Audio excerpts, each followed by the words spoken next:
எனக்கு ஒன்றும் உடல் நலத்துல இந்த ப்ராப்ளம் இல்லை. நான் தொலைக்காட்சி நண்பர்கள் ஊடக நண்பர்கள் சொல்வது, அதாவது நம்ம ஊர்ல எல்லாம் யதார்த்தமா எப்பயுமே ஆஞ்சியோகிராம் பண்ணா ஒண்ணு ஹார்ட் ப்ராப்ளம் இருக்கும், இல்ல நெஞ்சு வலி வந்திருக்குன்னு அதன் அடிப்படையில சில பேர் ஒளிபரப்புனீங்க. ஆனா உண்மை அதல்ல. அதெல்லாம் வரக்கூடாதுங்கிறதுக்காக நான் முன்னெச்சரிக்கையாக ஆஞ்சியோகிராம் பண்ண, அதுல கடவுள் கிருபையால 100% ஹார்ட் நல்லா இருக்கு. இன்னும் உறுதியோட நான் தமிழ்நாட்டு மக்களுக்காக, அம்மா மக்கள் முன்னேற்ற கழக தொண்டர்களுக்காக இன்னும் 30 ஆண்டுகள் செயல்பட முடியுங்கிற உறுதியோட நேற்று வெளியில வந்திருக்கோம். சொல்லுங்க.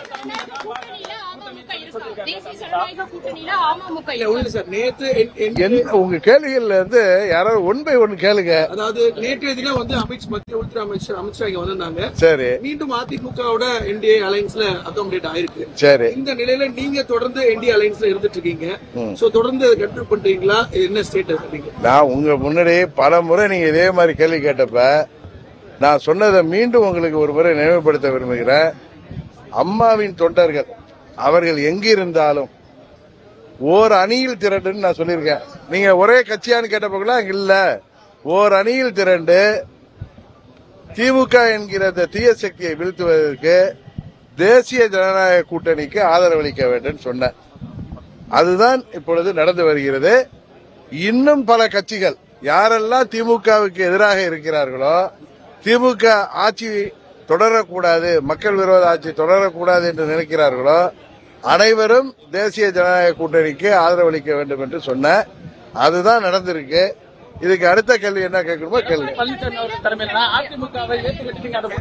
அதாவதுங்க, தேசிய ஜனநாயக கூட்டணிங்கிறது பெரிய சமுத்திரம் மாதிரி.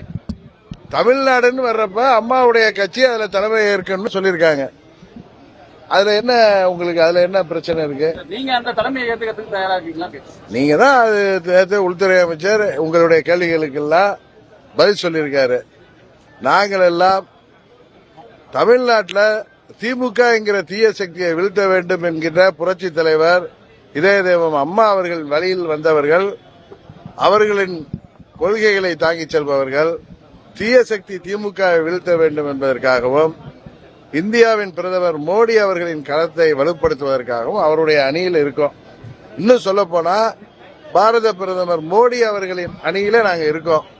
அதனால திமுகவை வீழ்த்த வேண்டும் என்கிற ஒரே குறிக்கோளோடு செயல்படுகிறோம். உங்களுக்கு எல்லாம் நல்லா ஞாபகம் இருக்கும், 21 சட்டமன்ற பொதுத் தேர்தல் அப்பயே மத்திய உள்துறை அமைச்சர் திரு அமித்ஷா அவர்கள் அப்பொழுது முதலமைச்சராக இருந்த பழனிசாமி அவர்களிடம் என்ன பேசினார் என்பதை நண்பர் OPS அவர்களும் வைத்தியலிங்கம் அவர்களே வெளிப்படையாக சொன்னாங்க. அதையெல்லாம் மனதில் வைத்துக் கொண்டு நீங்கள் புரிந்து கொள்ள வேண்டும். 26 திமுகவை வீழ்த்துவதற்கு அம்மா மக்கள் முன்னேற்ற கழகம் உறுதியாக இருக்கிறது. நாங்கள் தொடர்ந்து செயல்படுவோம். இல்ல இன்னும் யாரும் தொடரும். இப்போ 26 எலெக்ஷன் ஒரு டஃப்பான எலெக்ஷனா இருக்கு, ஒரு கடுமையான போட்டி இருக்கும். நிலையில இந்த கூட்டணி என்டிஏ அலைன்ஸ் ஒரு பெரிய வெற்றியை பெறக்கூடிய வகையில இருக்கும். இல்ல தேசிய ஜனநாயக கூட்டணியில அங்க வைக்க போகின்ற கட்சிகள் அனைவரும் திமுகவை வீழ்த்த வேண்டும் என்கிற ஒரே நோக்கத்தோடு சுயநலத்தை எல்லாம் விட்டு செயல்படுகின்ற பட்சத்தில் உறுதியாக இந்த திமுக ஆட்சியை வீழ்த்த முடியும் என்பதுதான் எனது 30 ஆண்டு அனுபவத்தில் சொல்றேன். நண்பர் தான், நீங்க பலமுறை சொல்லிருக்கீங்க, நண்பர் சொல்லிருக்கீங்க. நேற்று அவரை பற்றி ஒரு கேள்வி கேட்கும்போது அதிமுக இன்டர்னல் விஷயம், அதுல எங்களால தலையிட முடியாது, அதிமுக உட்கட்சி பிரச்சனைன்னு மத்திய உள்துறை அமைச்சர் சொல்லிட்டார். ஒரு நீங்க வேற ஒரு அமைப்பு கட்சி வச்சிருந்தாலும் கூட அவர் ஒரு நண்பர், அவரை இதில் இன்க்ளூட் பண்ணணும் அப்படிங்கிற திரு சஃபீர் அவர்கள் கேட்ட கேள்வியை நானும் நைட்டு பார்த்தேன். அவர் என்டிஏ கூட்டணியில ஆங்கிலத்தில் கேட்டார், whether OPS and TTV will continue in NDA and are you going to make a united ADMK கேட்டார். Are you going to make a united ADMK கேட்டப்ப அதுக்கு உள்துறை அமைச்சர் சொன்ன பதில நான் பார்த்தேன். அதிமுகவோட உள்கட்சி விவகாரத்தில் நாங்க தலையிட மாட்டோம்னு சொல்லியிருக்காரு. அதற்காக OPS அவர்களை கைவிட்டாரு, காலை விட்டாரு அப்படின்னு நீங்க விவாதம் நடத்துவதுன்னா உங்களுடைய சொந்த விருப்பம் அல்லது ஆசைதானே தவிர திரு நண்பர் OPS அவர்களை என்றைக்கும் அவர் தனிமைப்படுத்தப்பட மாட்டார். அவர் அம்மாவின் தொண்டர். அம்மாவின் தொண்டர்கள் அனைவரும் ஓர் அணியில் இணைந்து திமுக வீழ்த்துவோம் என்று சொன்ன அதுல என்றைக்கும் திரு ஓபிஎஸ் அவர்கள் தனிமைப்படுத்தப்பட மாட்டார் என்ற உறுதியை மாத்திரம் சொல்றேன். இன்னொன்னு சொல்றேன், நாங்கள் எல்லாம் திரு மோடி அவர்களின் கருத்தை வலுப்படுத்துவதற்காக தேசிய ஜனநாயக கூட்டணியில சென்றவர்கள். நாங்கள் என்றைக்கும் எங்கள் நிலைப்பாட்டில் இருந்து பின்வாங்க மாட்டோம் என்பதை இந்த நேரத்தில் மீண்டும் சொல்லுகிறோம். ஒருங்கிணைந்த அதிமுக அப்படிங்கிறதுக்கு வாய்ப்பு இல்ல நான் ஏற்கனவே ஒருங்கிணைந்த அதிமுகங்கிறதுக்கு வாய்ப்பு கிடையாது. ஏன்னா ஒரு சிலருக்கு பரந்த மனம் இல்லை. அதனால ஓர் அணியில் திரள வேண்டும் நான் பல முறை சொல்லிட்டு இருக்கேன். கிளிப்பில்ல மாதிரி சொல்லிட்டு வர நீங்க எத்தனை முறை கேள்வி கேட்டாலும் இன்றைக்கு நான் உங்களுக்கு சொல்வது திமுக வீழ்த்த இந்தியாவுக்கு சிறப்பான ஆட்சி கொடுக்கின்ற மோடியின் கருத்தை வலுப்படுத்த நாங்கள் மோடியின் அவர்களுடன் இருக்கிறோம். நண்பர் பன்னீர்செல்வம் திரு மோடி அவர்களுடன் இருக்கிறோம்.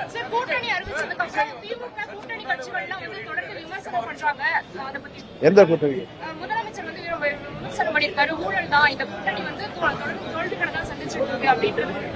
அதாவது 21 இது சரியாக அமைக்கப்பட்டிருந்தால் திரு அமித்ஷா அவர்கள் விரும்பியது போல திமுக இன்றைக்கு ஆட்சிக்கே வந்திருக்க முடியாது. ஒரு சிலருடைய சுயநலத்தால அன்றைக்கு அது திமுக ஆட்சிக்கு வருவதற்கு காரணமாயிட்டு இந்த முறை அந்த தவறு நடக்காமல் மத்திய உள்துறை அமைச்சரும் பாரத பிரதமர் மோடி அவர்களும் அதை சரியாக கையாள்வார்கள் என்று நினைக்கிறேன். அதுபோல கையாளுகிற பட்சத்தில் இந்த ஊழல், மக்கள் விரோத, இந்த போதை மருந்து கலாச்சாரம் பெருகிய இந்த திமுக குடும்ப ஆட்சி உறுதியாக முடிவுக்கு கொண்டு வரப்படும். அதில் நாங்கள் அனைவரும் உறுதியாக இருக்கிறோம்.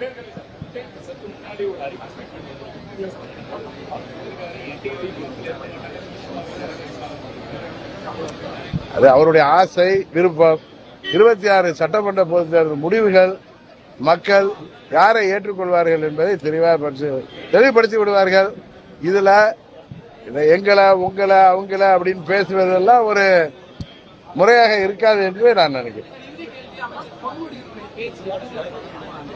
பொன்முடி மாதிரி திமுக பல பேர் இப்படிதான் பேசுவாங்கன்னு தெரியும். கேட்டா அதான் திராவிட மாடல் அப்படின்னு பேசுவாங்க. இவர்களுக்கு இது போல மற்ற மனிதர்களை, குறிப்பாக பெண்களை அவமதிப்பது, சிறுபான்மைக்கு காவலர்கள் என்று சொல்லிக்கொண்டு பெரும்பான்மையை அவமதிப்பது, இதற்கெல்லாம் ஒரு முற்றுப்புள்ளி 26 சட்டமன்ற பொதுத் தேர்தலில் வைக்க வேண்டும்.